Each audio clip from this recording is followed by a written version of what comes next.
Hello friends, welcome to J knowledge classes.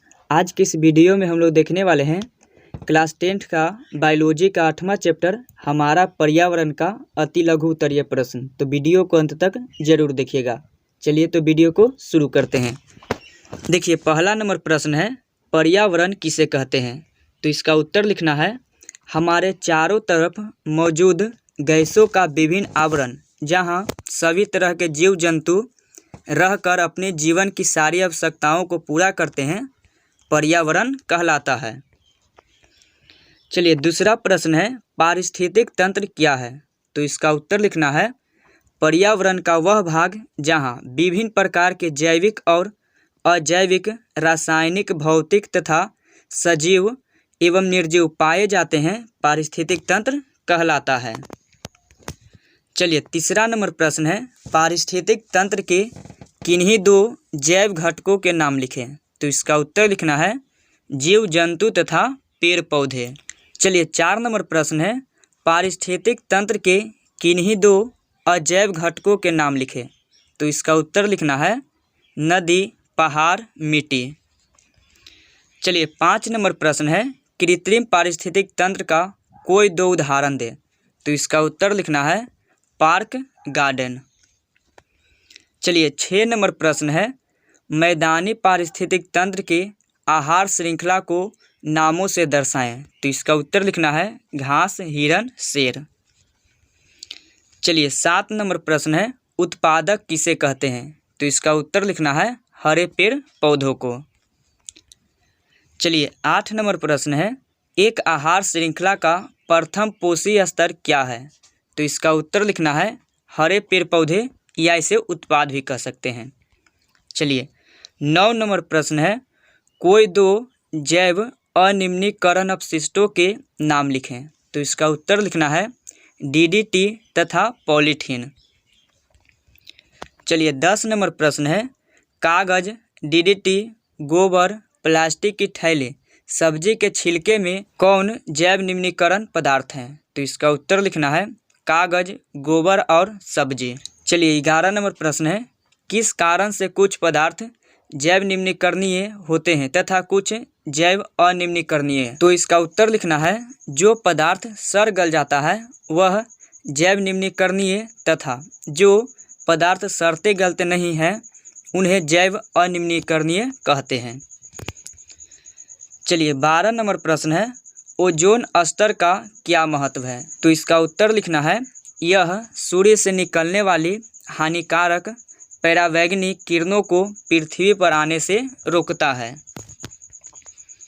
चलिए, 13 number प्रश्न है, CFC का पूरा नाम लिखिए? तो इसका उत्तर लिखना है, क्लोरोफ्लोरोकार्बन।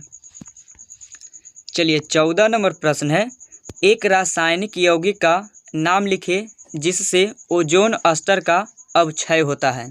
तो इसका उत्तर लिखना है, क्लोरोफ्लोरोकार्बन। चलिए, 15 नंबर प्रश्न है, परावैंगनी विकिरणों से मनुष्य में कौन सी बीमारी होती है?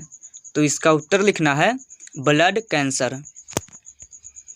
चलिए, 16 नंबर प्रश्न है, जीवमंडल की एक स्वपोषित संरचनात्मक एवं कार्यात्मक इकाई क्या होती है? तो इसका उत्तर लिखना है, उत्पादक। चलिए, 17 नंबर प्रश्न है, समुद्र किस प्रकार का पारिस्थितिक तंत्र है? तो इसका उत्तर लिखना है, जलीय। चलिए, 18 नंबर प्रश्न है, अपने पोषण के लिए उत्पादकों पर पूर्ण रूपेण निर्भर रहने वाले जीवों को क्या कहते हैं? तो इसका उत्तर लिखना है, उपभोक्ता। चलिए, 19 नंबर प्रश्न है, वैसे जीव जो पौधे जंतु दोनों खाते हैं वह क्या कहलाते हैं? तो इसका उत्तर लिखना है, सर्वभक्षी। चलिए, 20 नंबर प्रश्न है, जीवाणु और कवक जैसे सूक्ष्म जीव को क्या कहते हैं? तो इसका उत्तर लिखना है, अपघटनकर्ता। चलिए, 21 नंबर प्रश्न है, एक जलीय पारिस्थितिक तंत्र में उत्पादक का कार्य कौन करता है? तो इसका उत्तर लिखना है, जलीय पौधा। चलिए, 22 नंबर प्रश्न है, पृथ्वी तक पहुंचने वाली सौर ऊर्जा का कितना भाग उत्पादक ग्रहण कर रासायनिक ऊर्जा में परिवर्तित करता है? तो इसका उत्तर लिखना है 1%।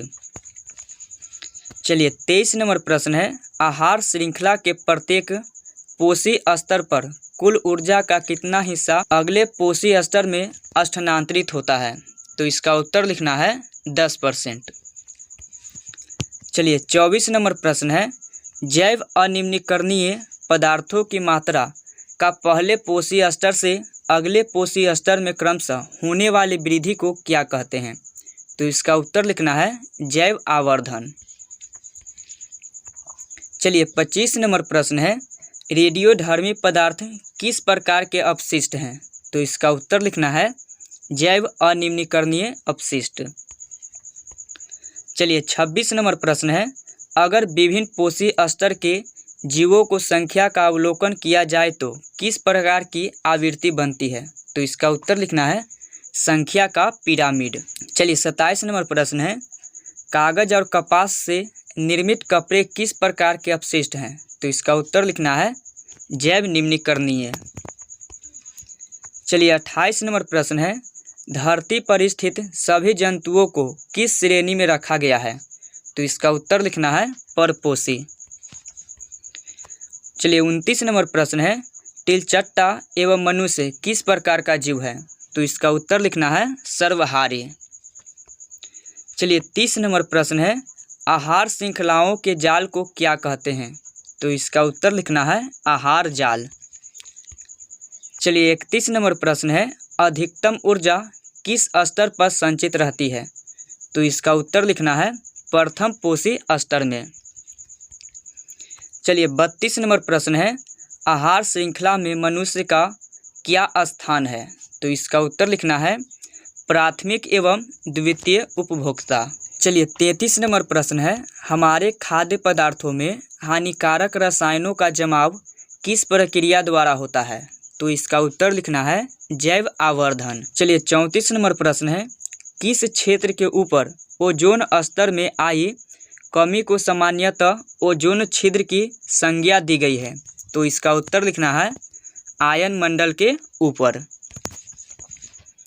चलिए 35 नंबर प्रश्न है, एरोसोल के उपयोग से वायुमंडल एवं जीवमंडल सम्मिलित रूप से किसका निर्माण करते हैं? तो इसका उत्तर लिखना है ओजोन मंडल का। चलिए 36 नंबर प्रश्न है, जल मंडल, स्थल मंडल, वायुमंडल एवं जीवमंडल सम्मिलित रूप से किसका निर्माण करते हैं?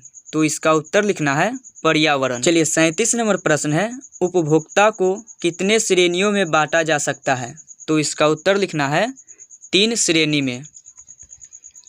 चलिए 38 नंबर प्रश्न है, वन पारिस्थितिक तंत्र में घास का पोषी स्तर क्या है? तो इसका उत्तर लिखना है प्रथम पोषी स्तर।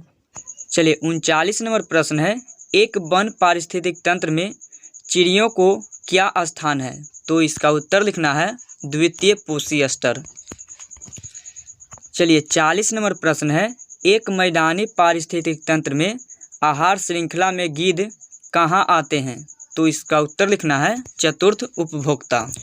चलिए 41 नंबर प्रश्न है, क्या ऊर्जा का स्थानांतरण उपभोक्ता से उत्पादक की ओर हो सकती है?